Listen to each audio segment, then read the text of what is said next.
Mighty Outer Realms tutorial. Enter the event as early as possible.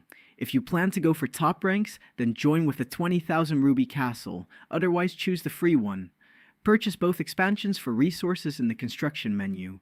Skip past both the quest pop-ups in the bottom right to get to the General and the Wolf quest line. Open Act 1/8 and press the green arrow to go to the General's Inn. Press the X in the top right corner to close the intro of the General's Inn. Then press Skip Introduction. Open the General's Inn in the bottom toolbar where there should be a green exclamation point, navigate to the General's Inn icon, and open it. Give all the offerings that you have, the free ones, 2 to Ludwig, 1 to Sir Ulrich, and 1 to Princess Beatrice. Note how many 24-hour skips you receive. If you have 3 or more, you should use 1 to build the keep to level 2. Go back to the main server, then back to Outer Realms now to refresh your might points. Sell any look item you get for a commander or castellan for 12,000 coins. Collect daily login rewards, time skips are preferred. Upgrade the keep using a 24-hour skip if you have extras, or using 5-minute skips from the coin section in the Master Blacksmith failing that. Upgrade both remaining level 0 towers to level 1 for the rubies. Do this now to save on time skip costs. Sell any decoration if you have them also from the General's Inn for coins. You should buy 2 commanders for 65,000 coins and then refresh your might again. Then purchase a commander. Equipping these items and refreshing your might after should get you in the 50,000 to 80,000 might points range, which will give you more than enough rubies for this event. Upgrade the wall and the gate using 5-minute skips, purchasable from the Master Blacksmith with coins. Build the construction yard. Purchase 10 fast travel feathers from the coin section of the Master Blacksmith if you did not get any from the General's Inn. Spy the closest robber baron castle at the lowest accuracy of espionage, 50% using 1 spy. Send these with fast travel feathers until 5 are successful. This should trigger 2 sneaky quests, which should give you enough rubies to start if you did not get any extra by now, or a good General's Inn reward. From the bottom section of the Ruby section in the Master Blacksmith tent, you purchase 25 construction tokens twice, and 100 upgrade tokens 3 times for a total of 250 rubies. Do not buy the more expensive offer for the same item which is found earlier in the shop. Go to the coin section of the Master Blacksmith. Buy as many 5-minute skips for coins as you can. It is 1,000 coins for 20 time skips in a 5-minute denomination. If you have a lot of coins, about 5 to 10,000 coins is reasonable for this step.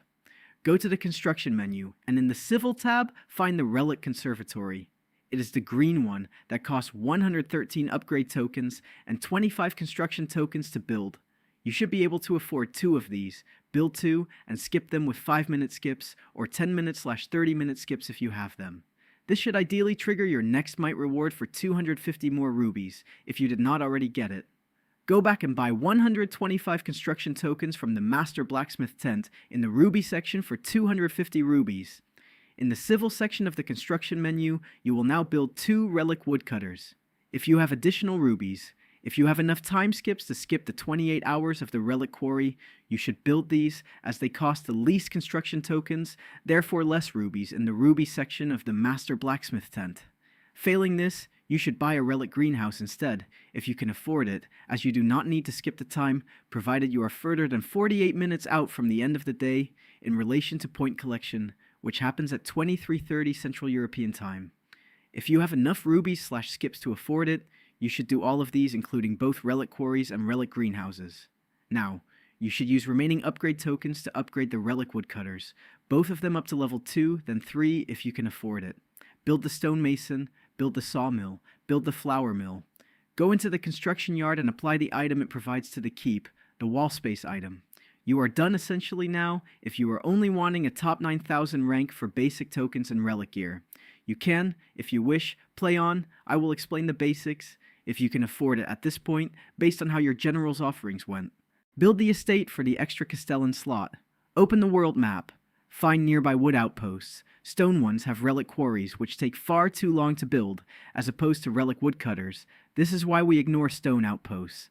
Check for players who are level 13 plus near you, who may be further ahead of you. In relation to the same strategy, it may be smart to go for an outpost slightly further away, so it will not be captured when you get there. Check if the level 13 player in question has an estate. If they do, they are likely capturing the outpost that is closest to them. I usually assume they have already sent it to the closest one to them and will find a different one, ideally near no one who has started yet. You can also relocate your castle. If you cannot find one nearby, do not send it all the way across the map.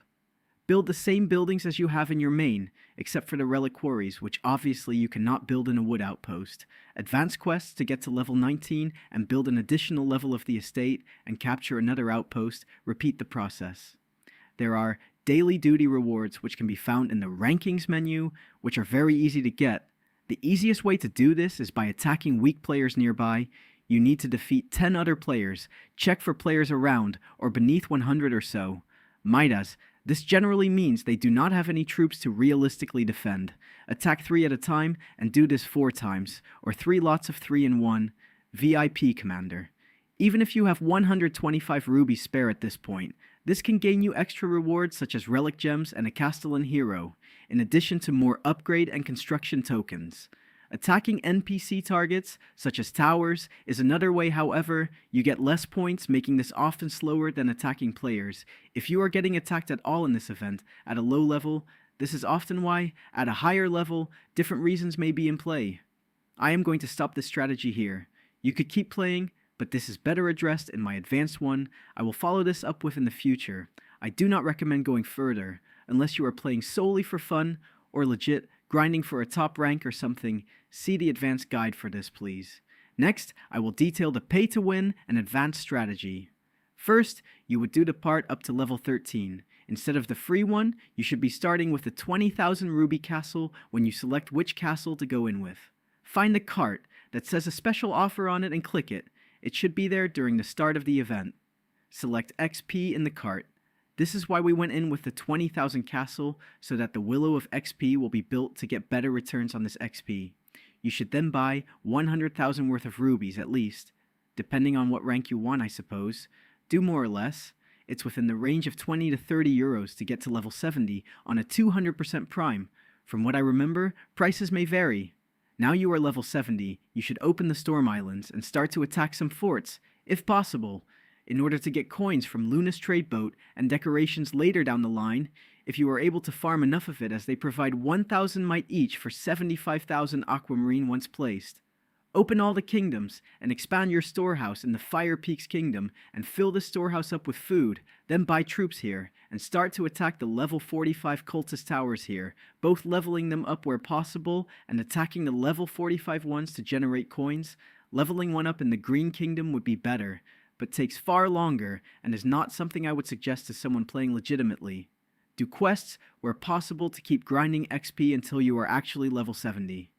Legendary level 1, this enables you to build granaries. Purchase Castellan look items from the Master Blacksmith in the coin section for 50,000 coins. You are looking for minus 40 to minus 70% construction speed heroes, as well as base resource production, useful for outposts and kingdoms for initial resource production. Base kingdom production, if bought on day 1, can add up over the 3 days. Iron would be the one you might want to store up by building one iron mine.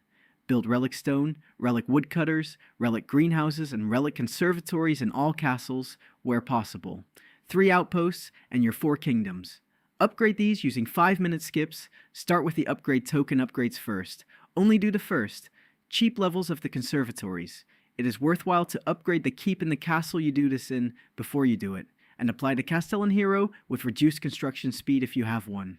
Spend coins in the Master Blacksmith in the coin section to buy wood and stone, and use your rubies to buy glass and olive oil from the ruby section of the Master Blacksmith, 100 rubies for 10,000 of each kingdom resource. This is what you will use to construct granaries. Start to build granaries. Using 5-minute skips means you can do it entirely with 5-minute skips. You will notice at Granary 20 or so that it starts to lag a little, as it seems to, from what I can tell, lag for every single one you build, as if it's placing them all the more you build. But this only occurs if you finish building the building while in the construction menu, which is the one where you select which buildings to build. To combat this granary lag, you should place the granary from the build menu, then close the build menu entirely, and click on either the top right mini build menu icon or the granary itself, and skip the time from there. This does not trigger the aforementioned lag. Place these granaries in every spot in your castle, and repeat this for all 4 main castles in Storm. Place the decorations you get from Storm in your outposts, and use the wood/stone production there from the Castellan hero to expand and upgrade the keep in order to maximize space for granaries. If you manage to capture a metropolis/capital, you should build relic food buildings there. And also, you can launch attacks from the castle that is not a main castle to fill the wood/stone production up there in the outpost/metropolis or capital and build additional granaries, the same as you would for your main castles for additional might. Joining an alliance will be advantageous to deter attacks somewhat. Opening your gates for 3 days also is useful. I am led to believe, as burning buildings may not count, but I am not 100% on how this works entirely. Upgrade the construction token buildings, including the conservatories if you can afford them. Build the armory and relicus for the might points. A Hall of Legends can be useful if you are looting resources at level 70 for the 5-finger discount ability that allows for plus 50% extra looting capacity versus NPCs, which can be found in the attack menu of the Hall of Legends ability menu, and costs 10 points to max out. Therefore, 10 Hall of Legends levels can be justified. In the same vein, purchasing the Marauder can be useful for looting resources such as Aquamarine more efficiently. Buying maps can be useful. Found in the King's Market, I would usually purchase up to 600% or so if sending a lot of attacks. Purchasing the Global Effect, either Relentless Robber Hunting, which reduces the cooldown for NPC targets such as towers and outer realms, can be useful for. If you are attacking towers, which is 2,000 rubies for an additional 50% cooldown reduction, totaling 60%. The Accelerated Movement Global Effect, found towards the top right, the one with all the arrows on it, is worthwhile to buy, also if you are sending many NPC attacks in this event. Upgrading the Research Tower can be useful for the extra chance to find better items, which means more coins when you sell gear. Chivalry, found in level 2, which increases the amount of XP received in battles. Scout, found towards the end of the military technologies track alongside Ranger, which provide 30% extra early detection and 30% later detection respectively. Treasure Seeker can also be useful right at the end after these two, which adds an additional 25% boost to the chance of finding good equipment items when looting NPCs. Caravan, found in Economic Technologies, reduces the time it takes to transfer resources to other kingdoms, which can be helpful.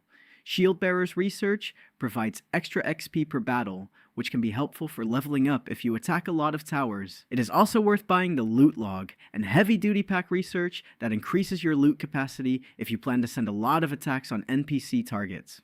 Thank you for watching if you made it to the end. If there needs to be small changes, I will add them in the description. Send this video to your friend who does not know how to play this event or your alliance. You can subscribe also to be notified for future video uploads, as well as check out the subreddit as r/Goodgame Empire on Reddit, where you can easily find me and ask any questions you have or post memes and stuff. A lot of the stuff that does not make the YouTube cut goes there for whatever reason. Let me know what you want to see next and all your opinions. I appreciate all the feedback. Have a good day and happy hunting.